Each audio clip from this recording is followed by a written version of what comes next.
in the last class, we began loops. So today, let's work out some more examples on loops for you to understand the concepts better. So first, let's try to solve a problem where we want to find, given a number n, we want to find the number of digits in that number. Okay. So given n, find the number of digits in n. So it can be a 5-digit number, 4-digit number, 10-digit number, whatever it is. Once n is given to you, you should print the number of digits. So any ideas how to do it? Yeah, you will scan n and then, sorry, n itself is the variable. We should divide it by 10, 100, but where do we stop? Huh? Use a while loop. And what should we write inside the while loop? N greater than 0. Okay.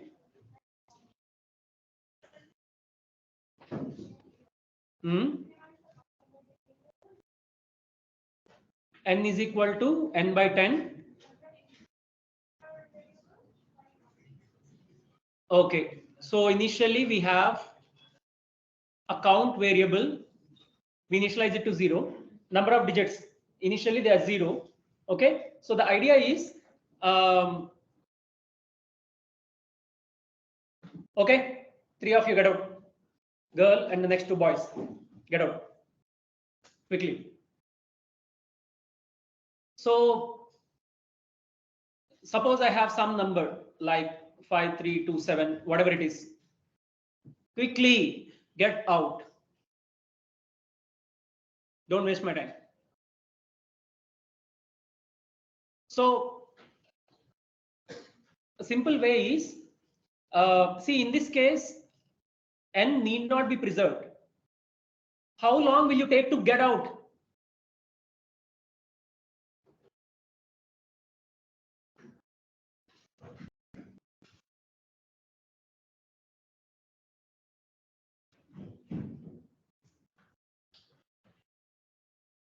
You see, in this case, we only need the count of the digits of n. So in the process, it doesn't matter even if we tamper with n. We don't need n later. Okay. So what we can do, say we remove 1 digit in n at a time, and while removing, we increment the count.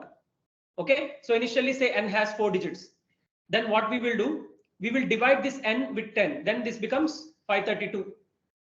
Okay. So we say n and then we say count. Initially count is 0. N has 4 digits. Now we divide n with n with 10, and we increment count to 1. So the number of times I am able to divide n with 10 will tell me how many digits I have. So if I am able to divide n with 10 4 times, it means it has 4 digits. If I am able to divide n with 10 5 times, it means n has 5 digits, right? Because when you are dividing n with 10 integer division, what is happening? You are left with the quotient, and 1 digit is sort of kicked out. Okay, so count becomes 1, and again I divide n with 10, it becomes 53. Yeah, count becomes 2, and again I divide n with 10, it becomes 5, count becomes 3, and again I divide n with 10, it becomes 0, count becomes 4. Now I can't divide n with 10 anymore because n is not greater than 0. Okay, that's it. So while n greater than 0, first I need to actually put count here, because even if n has 1 digit, count will become +1, and then I divide n with 10. Okay, so 1 digit is removed. Then again I check the count. If n is still greater than 0, it means some more digits are there. Then I increment the count. Again I divide n with 10, which means I am deleting 1 digit. So dividing with 10 is equivalent to deleting 1 digit. That's what we are doing. So we are deleting 1 digit at a time. At the same time, we are counting the number of digits. So the digit which I am deleting, I am incrementing the count at the same time. Okay, something as simple as that. So let's quickly code that.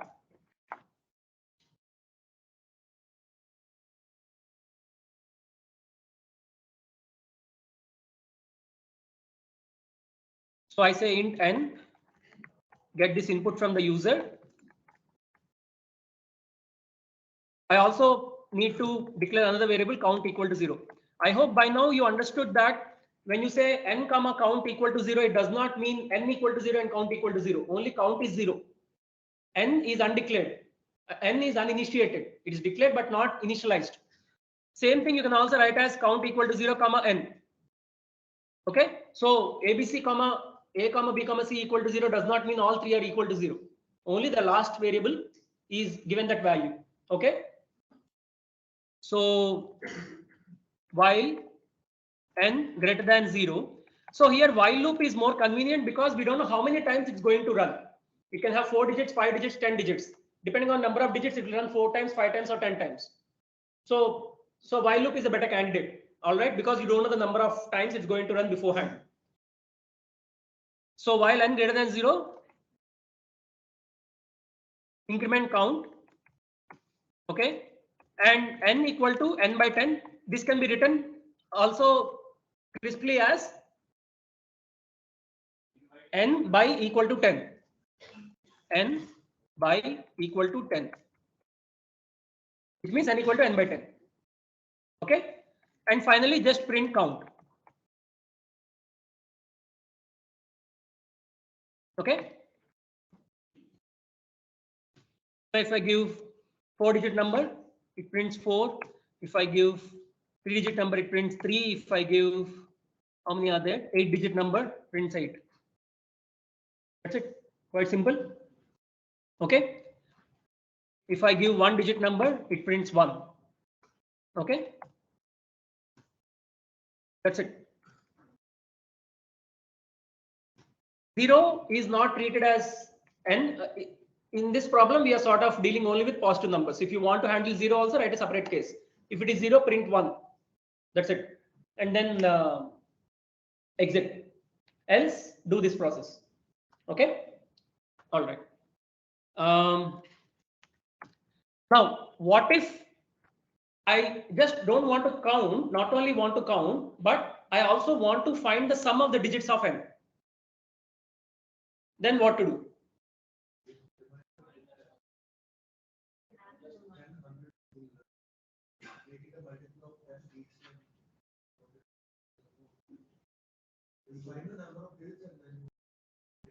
But in the process of finding number of digits, we tampered with the number. Yeah. Okay, we can store it in a temporary variable, but even then, what will you do? You are not storing the digits while counting them. So again, you should start the process from the beginning.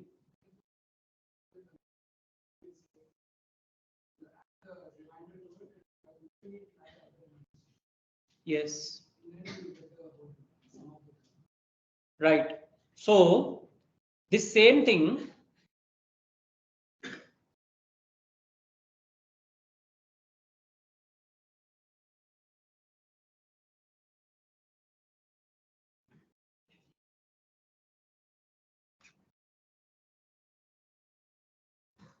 Find the sum of.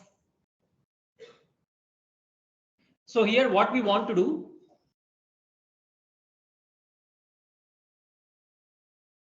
We also want to find the sum. Here what are we doing?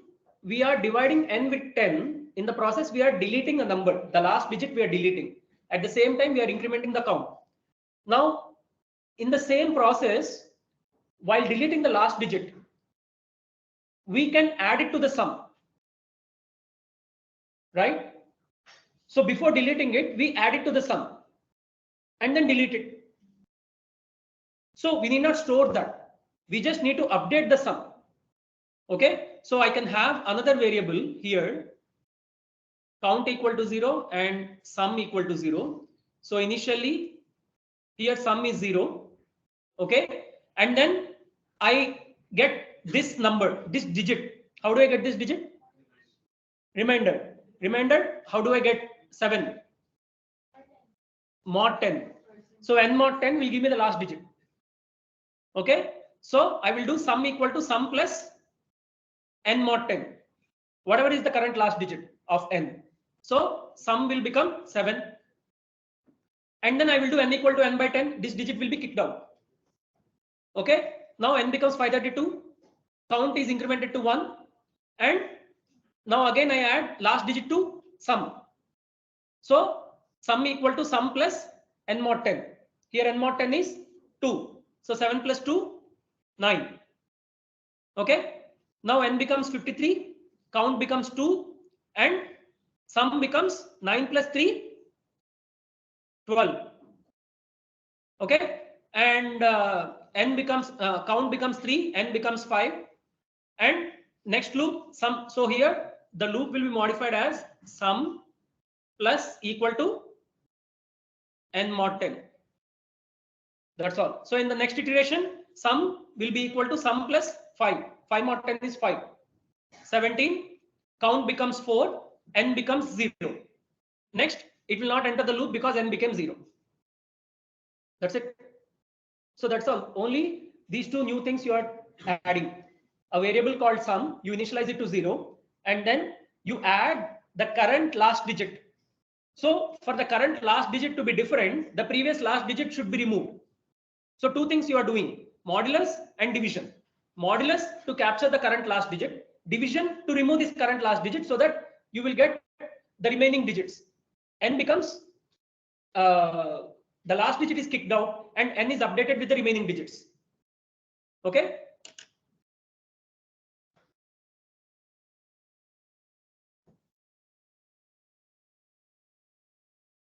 So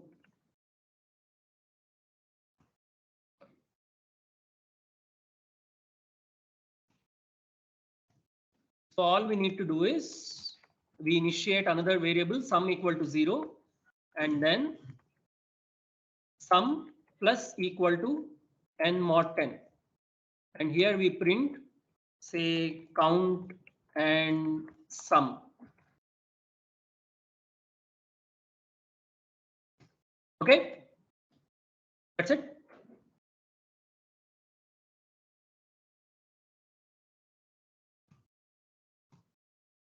So let's say let's take the same thing, 5327. Number of digits are 4, sum is 17, right? That's it. So this is dry run. So what we did just now is dry run. How the values are being updated in each iteration. So that will help you understand how the code is running. Okay, take an example in each iteration, how each value is being updated. Okay, some other. So 6 digits and the sum is 29.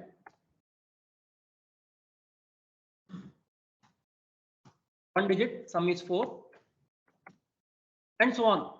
That's it. Okay, clear, simple. So here we are not storing n because we don't need n. We are tampering with n. We are updating n itself. But if suppose we want n also later, then what to do?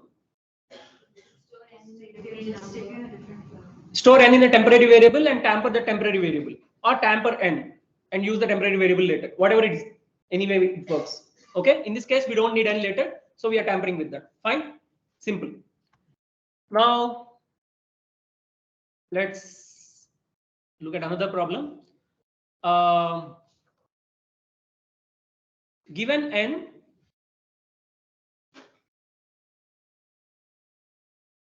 find if it is a prime number.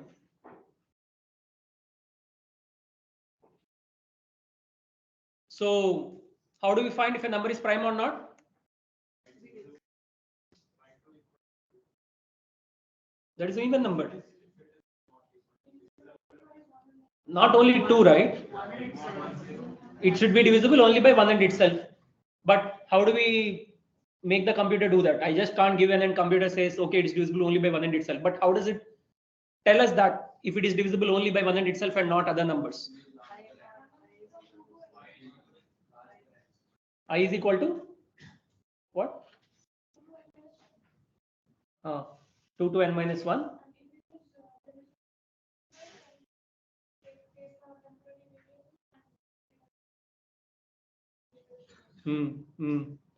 So it's a brute force. Basically, you try to divide it with every number less than n.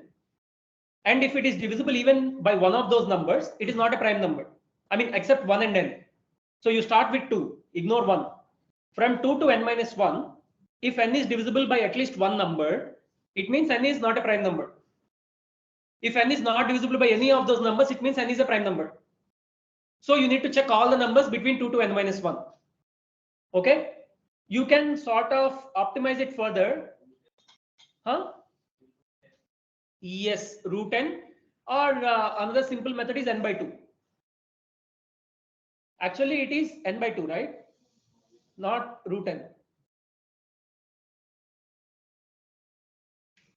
Anyway, if it is divisible by 2, it is also divisible by n by 2, and vice versa. Fine. So from 2 to n by 2, you can check. After n by 2, you need not check. Okay. So let me give the pseudocode. So here a for loop is a better candidate because you know the range. You are checking from 2 to n by 2. Okay. So some iterator variable for I going from 2 to n by 2. What do we do? If n mod I equal to 0, then what do we do? Okay, we can print it is not a prime number. But then for every factor, for every divisor of n, it will print this statement. I don't want that statement to be printed so many times. I want that statement to be printed only once.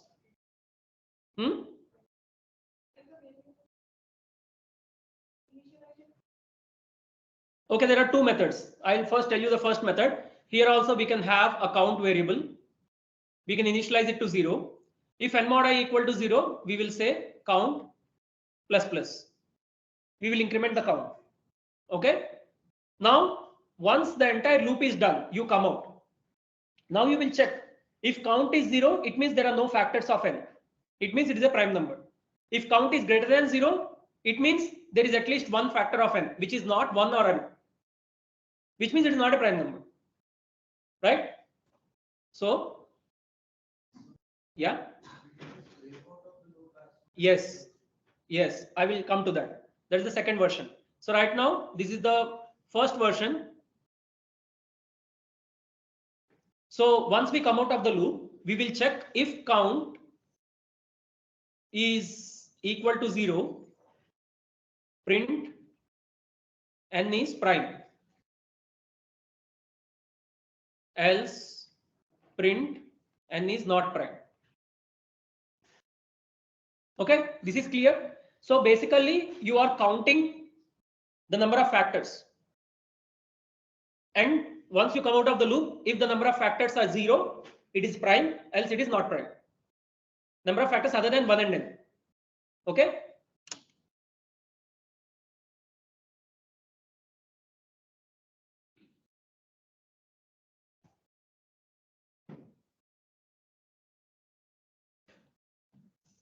So count is 0. We don't need sum here. We scan n from the user, and so iterator variable, there are two ways of declaring it. One is you can declare it in the beginning itself, and then you can initialize it here. Another way is you don't declare it in the beginning. You declare it inside the for loop itself. Okay. So what is the difference? If you know your iterator is solely useful only inside the for loop, if it is not necessary outside the for loop, you just declare it inside for loop. If you think this I may be necessary even after going outside for loop, suppose after going out of for loop, I want to know the value of I, like where did it break? Okay, then you better declare I before the for loop. So if you declare it inside for loop, it is not visible outside for loop. That is called the scope of a variable. Any variable, if you declare it inside a block, it is visible only inside that block. That block can be if block, for block, or just pair of brackets. Okay. If you know your variable scope is only in this block, you can declare inside that block. If you know your variable scope is greater than this block, beyond this block, then you declare it outside the block. Okay. So for now, I will declare it here, and I will use it here. So for I equal to 2, I less than or equal to n by 2, we can either write I less than or equal to n by 2, or we can write I less than n by 2 minus 1. Both are fine. But in this particular case, you have to write I less than or equal to n by 2. I will tell you why after this. Or first, let me write n by 2 minus 1. Then we will modify it to less than or equal to n by 2. I plus plus. What are we supposed to do? If, what should we check for? N mod I equal to 0, increment count. Okay. So let it run the loop completely. It will check for each number if it is a factor of n or not. It will check for all the numbers between 2 to n by 2, and it comes out. So if something is a factor of n, count will be incremented, else count will remain 0. So after coming out, I just need to check if count. So one way is I can say if count is equal to 0 or if count not equal to 0. Another way is I can just say if count. If count means if count not equal to 0, which means it is a non-zero number, right? So if count is not equal to 0, what does it mean? N has factors, which means n is not a prime number. Okay. So print percentage %d is not a prime number.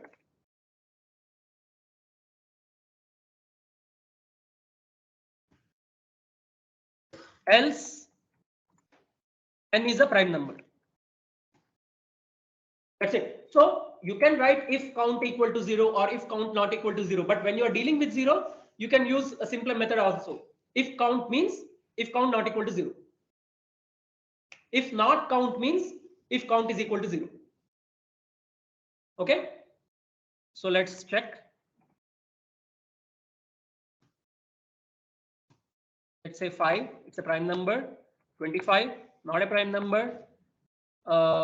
16, not a prime number. 31, prime number. Sorry.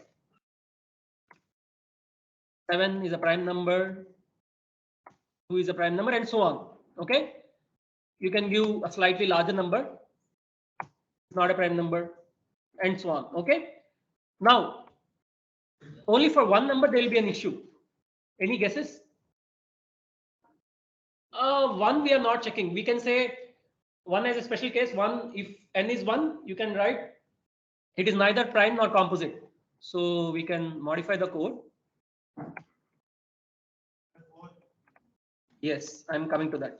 If n equal to 1, so printf 1 is neither prime nor composite. And then we don't, now since we know n is 1, we don't want to execute the remaining code. We just want to exit the code. Okay. So you can just say return 0. Now it will get out of the main function.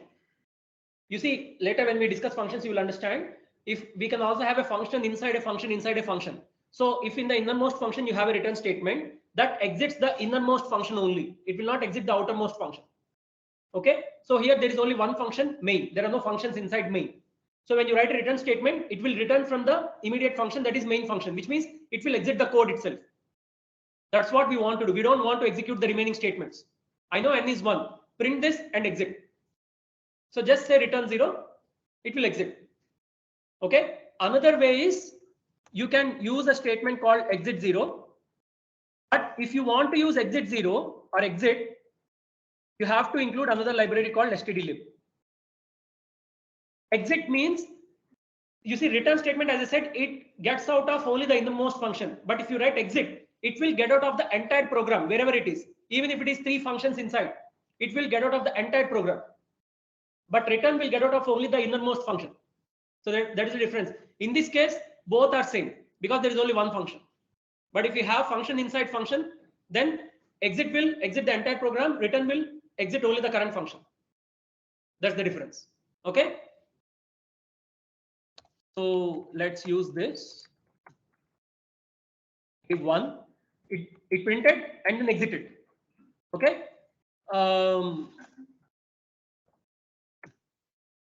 If it is not 1, it will enter the for loop. Okay, that's it. All right. But there is a problem for one number, that is, someone answered 4. Why? Because it starts I equal to 2 and 2 is not less than 4 by 2 minus 1. 4 by 2 minus 1 is 1. 2 is not less than that. So it will not even enter the loop. So we want it to at least enter the loop. Okay. So instead of writing I less than n by 2 minus 1, we will say I less than or equal to n by 2. Okay. Actually, first let me show you that it does not work for 4. It's saying 4 is a prime number. Why? Because count is not being incremented. Why? Because it's not even entering the loop. The loop condition is not satisfied. So for it to enter the loop, we better change it to I less than or equal to n by 2. Okay. That's it. Fine. So these border conditions, border cases, you need to be careful. All right.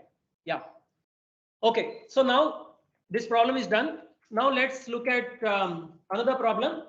So right now we saw given a particular number to find whether it is a prime number or not. But suppose if I ask you, give me all the prime numbers between 1 to 100 or whatever, 50 to 5000, whatever it is, then what to do? Add? Right. In this case, what are we doing? We are giving a specific n. And for this specific n, I is going from 2 to n by 2. Now, when we are asking for a range between 1 to 100 or say 50 to 5000, whatever it is, for each of these n's, this loop should run.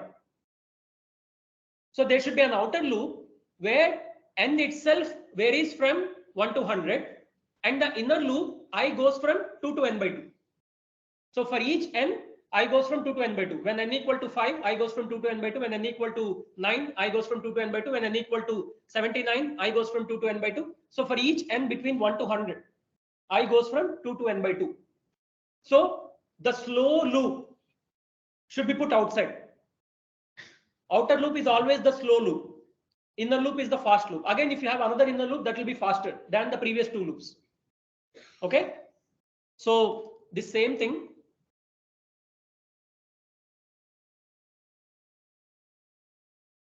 Okay, forgot. There is another version of this previous code. So before we come to the range of prime numbers, for a given number, whether it is prime or not, another method is, you see in this code, what is the issue? It is not optimal. Why? Because all we want to do is to find whether n is prime or not. We don't need to know how many factors it has. If the question is to find out the number of exact factors of n other than 1 n itself, then this code is necessary. But all I want to know is whether it's prime or not. For which all I need to know is if it has at least one factor other than 1 n itself. So the moment I know that it has at least one factor other than 1 n itself, then I can stop running the loop. I need not check for the remaining numbers, right? I can just break out of the loop. So let us modify this.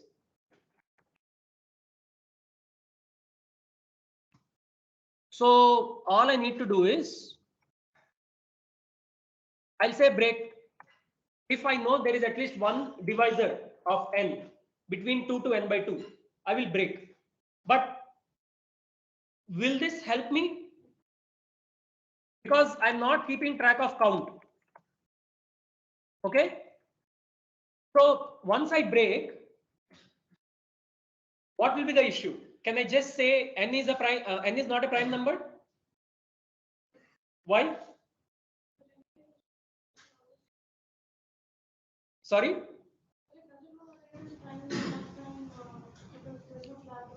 Exactly. Because once you come out of the loop, you don't know whether you finished the loop and came out or whether you broke the loop and came out.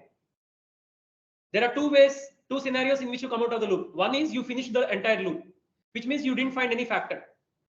Another scenario is you found a factor and you broke immediately.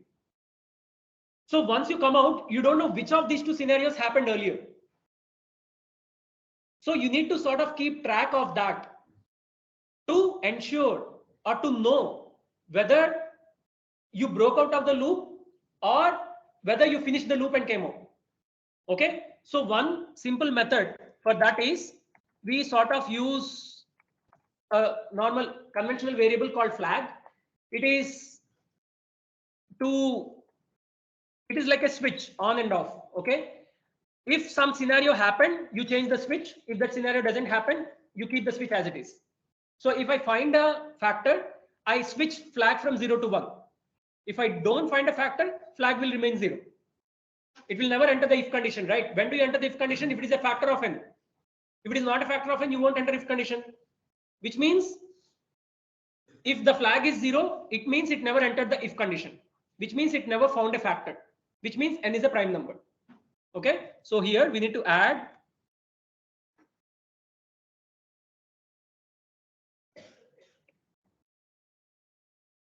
before break, we need to say flag equal to 1.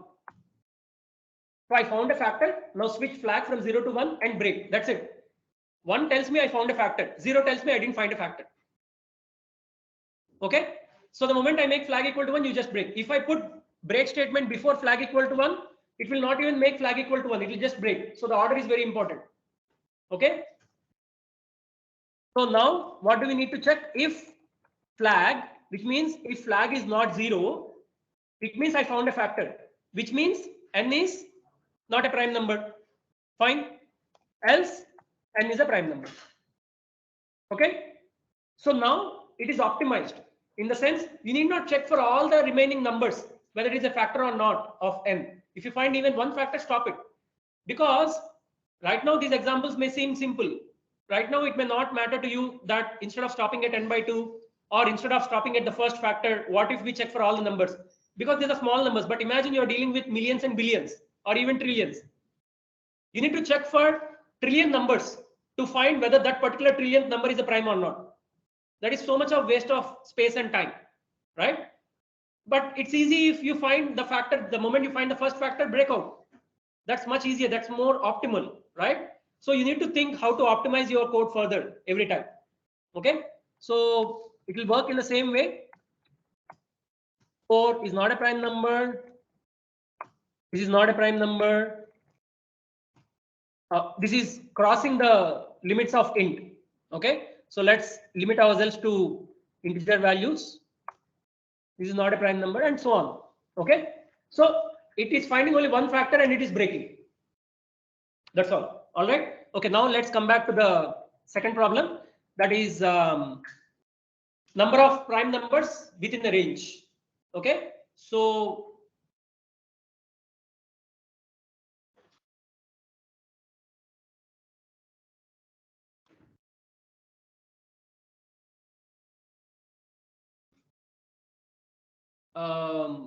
find or print or list all prime numbers between 1 to 100. This range can be anything, 1 to 100, 1000 to 10,000, whatever it is. Right now we are taking 1 to 100. Okay. So the previous code,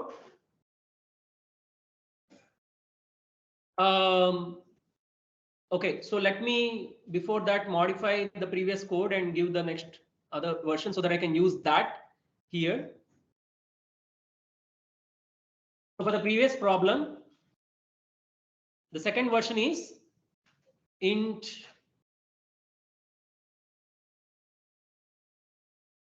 flag equal to 0. If n mod I equal to 0, then flag equal to 1 and break. This should be inside the if block and this entire thing should be inside the for block. If flag equal to 0, print n is prime, else print n is not prime. Okay, so this code we will use in the next problem.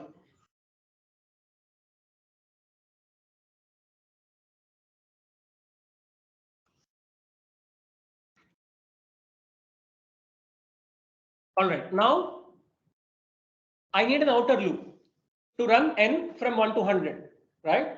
We know 1 is neither prime nor composite, so we will leave that. We will run n from 2 to 100. Okay, so for n running from 2 to 100. This flag should be inside this for loop or outside this for loop? Inside this for loop. What if I give it outside the for loop? Whatever is the last number, only that number's flag will be sort of, that flag will override all the previous flags for the previous numbers. But I want the flag for each number, because each number may be a prime number or may not be a prime number. So for some numbers flag will be 1, for some numbers flag will be 0. But if I put flag outside, I don't make it 0 again. Once I find a non-prime number, all the remaining numbers will also be treated as non-prime because flag is remaining 1 from that point. So every time I check for a number, I should update flag to 0. Okay, so flag will be inside the outer for loop, between outer for loop and inner for loop, and within the inner for loop flag will be updated. The moment I come out of the inner for loop, I will check for the flag.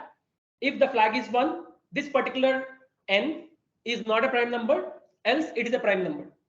Okay, that's all. So this entire thing will be inside the outer for loop. But every time I don't want to print this entire thing, n is prime, n is not prime, I just want to print the list of prime numbers. Okay, so what we will do, print n. That's it. I don't need to print non-prime numbers. That's all. Okay, so this is fine.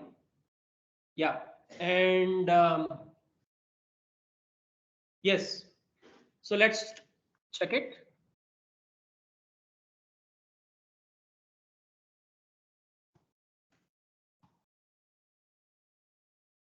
So let's forget this thing for now. We will anyway not print 1. All right, so now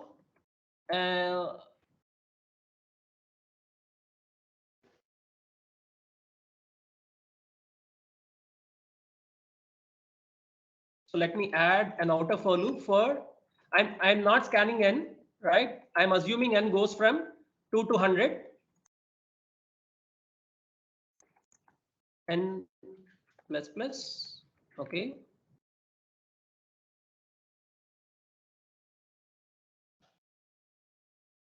And here we say flag equal to 0. All right. If flag n is not a prime number, but I want to print only prime numbers, so I will say if flag equal to 0, I'll just print n. Another way of saying it is if not flag. If not flag means if flag is 0, print n. Space, the value of n space, so that I'll print all the prime numbers with a space in between. Okay.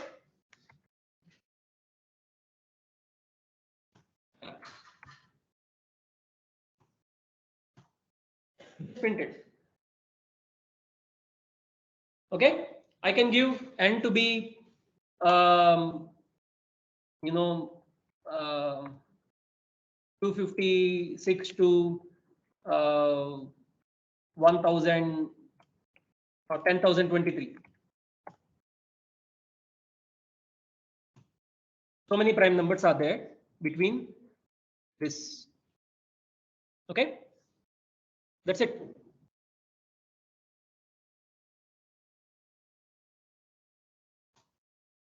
Clear? Any doubts? I hope you understood what's happening. For each n, flag should be initiated to 0. Because we don't know whether the next n is a prime or not. So we will keep flag to be 0. If it is not prime, flag will be updated to 1. If it is prime, flag will remain 0. Again, for the next n, we will initiate flag to 0. If it is not prime, flag will become 1, else it will remain 0. Okay, so you need to understand what to put inside the inner for loop or between the outer for loop and the inner for loop. Get out. 3 of you. Get out. White shirt, blue shirt, and black, whatever that is. Quickly. Leave. So these are called nested loops. These are nested for loops, but you can nest any kind of loop inside any kind of loop. You can have for loop inside while loop or inside do while. Any way you can nest them. Okay. Get out. That girl. Yeah. Third girl. Yeah. You get out. Quickly. So you can nest the loops, and when you nest the loops, like I said, remember that the outer loop is the slow loop, the inner loop is the faster loop. Okay. Now let's move on to a different kind of example. Suppose I want to print a pattern like suppose I want to print, say, some 50 stars like this in a row. All right. How do I do that? What do I write? Yeah, simple, straightforward. For I going from 1 to 50, print start. Okay. So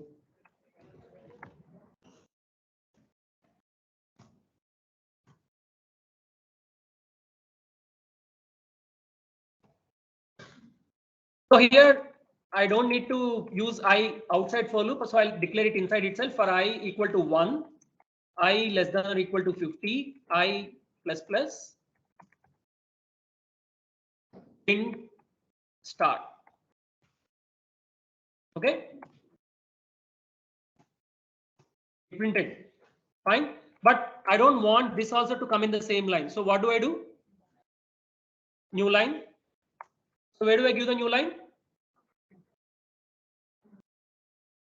Do I give it here? Let's see. Yeah. Let's see what will happen if I give it here. It is printing because new line is also in the loop. It prints a star and a new line, star and a new line, star and a new line. We don't want that. I want it to print all the stars and then a new line. So new line should be given outside the loop. Okay.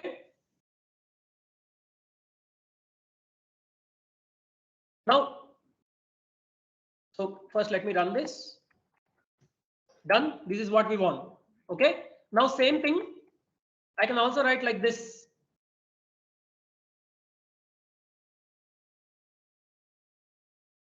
So will this be equal to the second version or the first version? Will new line be part of for loop or not for loop? Not part, right? Because it's not Python. No matter how you indent it, if you don't have brackets, only the first statement will be part of the block. The second statement onwards, they will not be part of the block. So whether you write it like this or like this, it does not matter. Okay. Only the first statement is part of the block. So you can as well write it like this. This is more easy to read and understand. Okay. So only the stars are part of the for loop and new line is outside the for loop. Okay. Fine. All right. Now suppose I want to print 5 such lines, 5 such rows.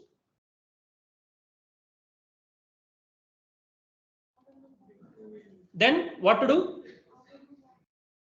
Outer loop and inner loop. Outer loop goes from 1 to 5. Inner loop goes from 1 to 50. Why? So this outer loop represents number of rows. So let's say this is I. I goes from 1 to 5. This represents columns. J goes from 1 to 50. So what are you doing? You are stopping at each row, and in each row you are printing 50 stars. All right. So the rows loop should be the slower loop, should be the outer loop. So first you should count whatever is the number of rows. The outer loop should, the outer iterator should iterate the number of rows, and the inner iterator will iterate the number of columns. Okay. This is because that is how the characters are printed on the screen. The characters go from left to right, and then you go to the next line, and then you go to the next line. But suppose if the screen works like, say, Japanese, where you write vertically, First it prints first column, then second column, then third column. Then what should be in the outer loop? Number of columns. And inner loop will have number of rows. Okay, so the printing pattern you need to keep in mind. All right, so here always number of rows will be in the outer loop, no matter what the pattern is. So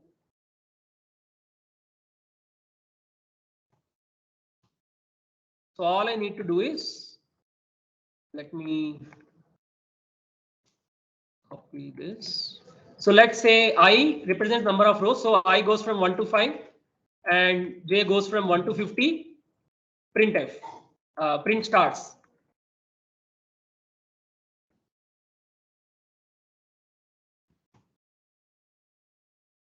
Fine, will this work? Yeah. So if we just leave it here, what will happen? It will print all the stars in the same row. It will print 250 stars in the same row.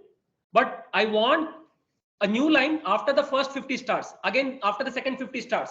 After every row of 50 stars, I want a new line. Okay, which means after you are done printing 50 stars, print a new line. So now there are two statements, this for loop and a new line statement in the outer for loop.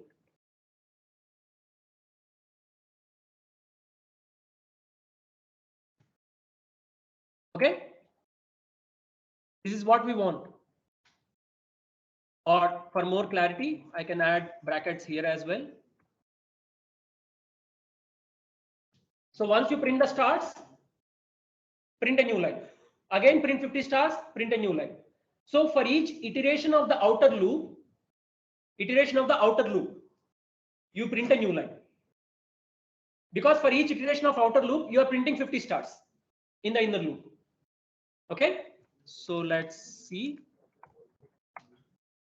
Where did we make the mistake? It should be J. I am sorry. Okay, yeah. That's it.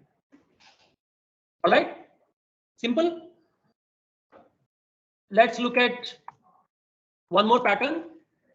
Now, instead of this, suppose I want to print a triangle like this.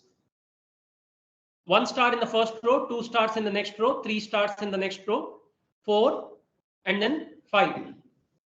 Now, how to write this?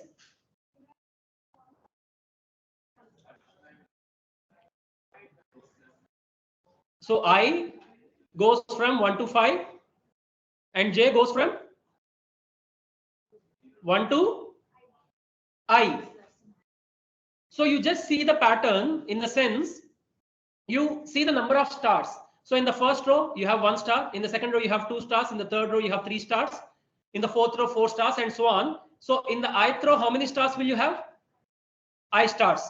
So the number of stars is now a function of the row number.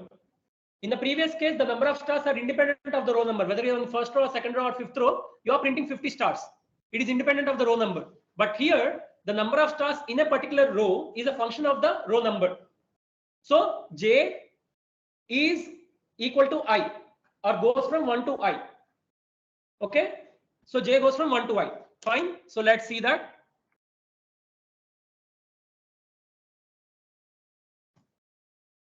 So all we need to do is J goes from 1 to I.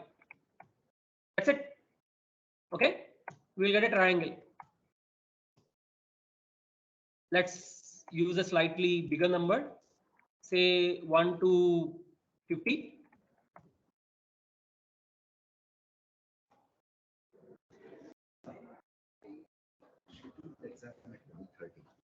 Wind up 130.